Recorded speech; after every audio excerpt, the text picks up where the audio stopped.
Of all the effects of the current conflict in the Middle East, one we can be certain of at this point is that there are going to be a lot of refugees, hundreds of thousands, possibly millions.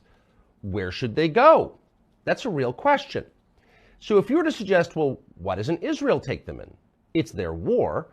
The response you would get would be immediate, and it would be aggressive, and it would be, of course not, that's insane. These people are dangerous. If they were moved to Israel, it would be destabilizing for that country. And that's probably true. In fact, it's certainly true. But what's interesting is the very same people who would tell you that are now pushing for those refugees to be sent to the West, to English-speaking countries, Scotland, the UK, and yes, the United States. Calls for this are coming from the left, predictably, but also from the so-called right. We should take these refugees. What's going on here? And is anyone pushing back against it? Well, Nigel Farage is the head of the UK Independence Party, joins us now with an update on where this conversation is going. Nigel, thank you so much for coming on. So it's a little strange that the very people who acknowledge that this would be a massive threat to Israel, and they're absolutely right, by the way, I'm not calling for Israel to take these refugees, but those same people are saying the UK and the US and Scotland should take them. What's the thinking here? I mean, we have a great history in the UK of taking refugees. You can go back 300 years to the Protestants in France who were being burnt at the stake, and we took in a large number of French Protestants, Huguenots as they were known, and they did very, very well in commerce, finance, the military in our country. The same applies to Jewish people. We took Jews in from Russia after the pogroms at the start of the 20th century. We took Jewish people in from Germany and Austria in the 1930s. And indeed, if you go to the 1970s, we took quite a large number of people from Uganda, where Idi Amin threatened to annihilate the Asian population there. And again, they were a group that came to the country, assimilated, did incredibly well. So, you know, we feel as a country with our Christian roots and our desire to help those in genuine need, that we should try and help people. But remember that the duty of any government, its primary duty, is to the integrity of its own country and its citizens. Now, over the course of the last 6-7 years, we've taken over 500,000 legal refugees. They've come to us from Hong Kong, our former colony, being oppressed by the Chinese Communist Party. They've come to us from Afghanistan. They've come to us from Syria. They've come to us, of course, from Ukraine. The big problem here is that Hamas, the terrorist group Hamas, although the BBC will never call them terrorists, but Hamas, who launched those appalling, barbaric attacks on everything down to babies on October the 7th, they enjoy considerable support in Gaza. Indeed, the last elections that were fought in Gaza a few years ago, Hamas came top of the poll. So if you take any significant number from Gaza into our country, you will have a significant percentage of Hamas sympathizers and supporters among them. And you have to ask, given the protests we've seen on the streets of London just this weekend and the weekend before, whether maybe we've got enough of a problem in this country already. And we've had successive waves of Islamic extremist terrorism on our streets. There's a case going on right at the moment from somebody who was killed just a couple of weeks ago. The authorities do their best to suppress all of these stories.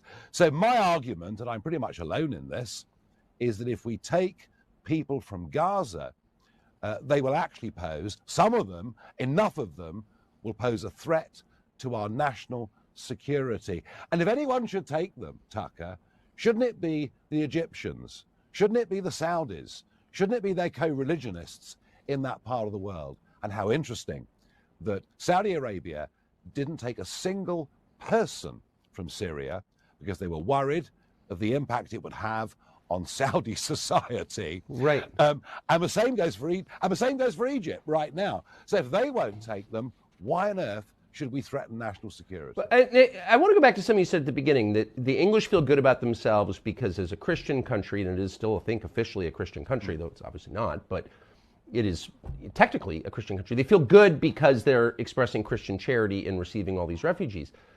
But has that policy made England better?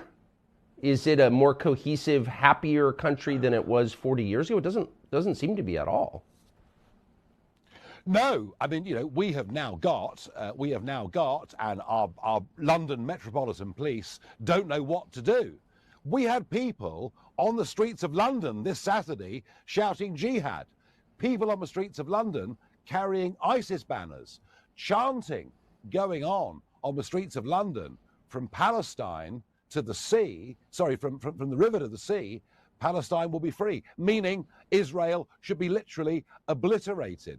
So we now have the politics of other countries on our streets because of who we've let in. This group of people have not assimilated. They have not integrated. And therefore, why compound the problem?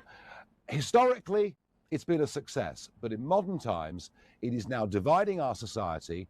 It is threatening our way of life. It is threatening our free speech. It's happening here. I mean, look at Germany.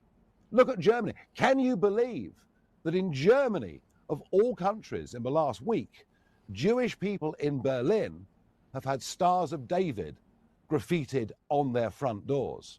So you can see all over the West, this is a massive problem, and it's not one from which America is immune. It's interesting that no one ever says, well, China's got the fastest growing economy in the world. They have an obligation to take in millions of refugees from other countries. Nobody ever says that. Nobody says that about the Gulf states. It's only Christian countries that have this obligation. And I think it's obviously destroyed those countries. Germany, I mean, people are getting raped in Germany on the street long before the Hamas attacks of October 7th. This is a long-standing problem. So, but why do you think that is? Why do you think that prosperous Christian countries in the West have this obligation that every other country, India, China, Saudi, they're all exempt from it? What is that? Yeah, and I mean, take Japan. Japan, fully functioning modern democracy, but Japan, of course, takes hardly anybody. In fact, even on legal immigration, Japan is very strict and very tight because they want to protect the integrity of their culture and their country. Why? Partly guilt. I think the older countries seem to be absolutely infused with guilt about their colonial past. But also... Wait a second. Japan was one of the most aggressive colonial powers in history. But no one's pushing them. Why? I mean, I'm not a conspiracy nut, but it does seem like this is an effort to destroy certain kinds of countries. And of course, it's worked. Yeah. Why not just say that? We have allowed the virus of Marxism to take hold in our countries. We're being told to be ashamed of our histories.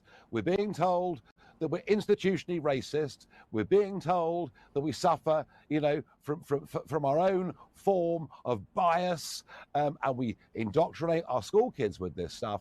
And the reason this neo-Marxist agenda has taken such hold in Britain, Europe, and indeed in much of America too, is actually not because of the left, it's because the conservatives in those countries have not had the courage to stand up to this stuff. And, you look at my country, we're being told we should be ashamed of slavery.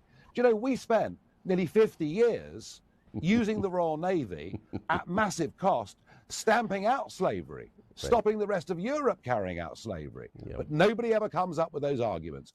Conservative cowardice through politics and media has led to so very much of this. Well, Britain ended the transatlantic slave trade. So a moment of awakening is coming. Well, so your own prime minister, who is a conservative, but obviously has zero interest in the country that he supposedly runs, for example, that's very obvious as an American looking across. His new priority is ending tobacco use in a country with a massive narcotics problem and a massive refugee problem and an economy based on what, banking or something that's falling apart. Why is he focused on tobacco? I'm confused.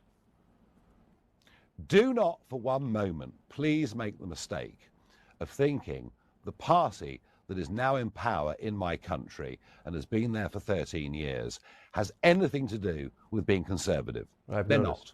Right. We have the highest tax burden we've had since 1951, when we were busy paying off wartime debts. We have the growth of a surveillance society that punishes the innocent and never the genuinely guilty. We have legislation to control our lives at every level. We've just put up corporation tax by 30% to damage every man and woman running a small business that wanted to reinvest and grow in this country.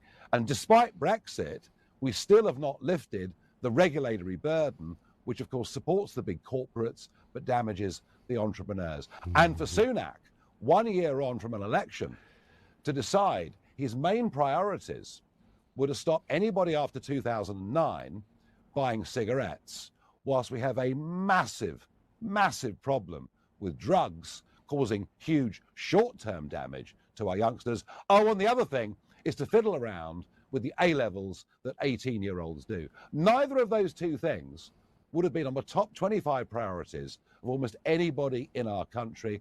And that's why we're headed next year in this country for a dramatic collapse of Conservative support in the general election. And you know what? Not only will they lose the election, they deserve to lose it. Yeah, I mean, I would support someone from the hard left who actually cared about England over Sunak, who clearly despises the country that he runs. But I just want to zero in on this question of tobacco. So it's impossible to imagine him saying cannabis use has massive side effects. It's not helping our country at all, and we're going to phase it out. That would be inconceivable. But tobacco use, which has long-term bad health consequences, true, but also raises testosterone levels, that's the threat? Like, how is that the threat? No, I mean, it's absolutely wide of the mark. And yeah, you're right. Tobacco causes long-term potential problems, but it doesn't actually cause short-term problems. Drugs cause psychological short-term problems, absolutely deleterious to our younger generation. Yeah. But he sidestepped the big issue, went for what he thought was the easy one. And look, everywhere we see the growth of big government that wants to control every aspect of our lives. And it's all irrelevant. Our national debt, our debt interest payment is massive, just as it is in the USA. Our entrepreneurship is falling. Our levels of national security through failed immigration leave us more vulnerable to internal terrorist attack than ever before. It's almost unbelievable that banning cigarettes for anybody born after 2009 could even be seen to be a priority. Countries that hate themselves have trouble continuing, I would say, and I hope that both of ours change course. Nigel Farage, I so appreciate talking to you. Thank you. Thank you, Tucker. Younger people say the news is full of lies. In Kennedy's motorcade. 239 people. The death of Jeffrey Epstein.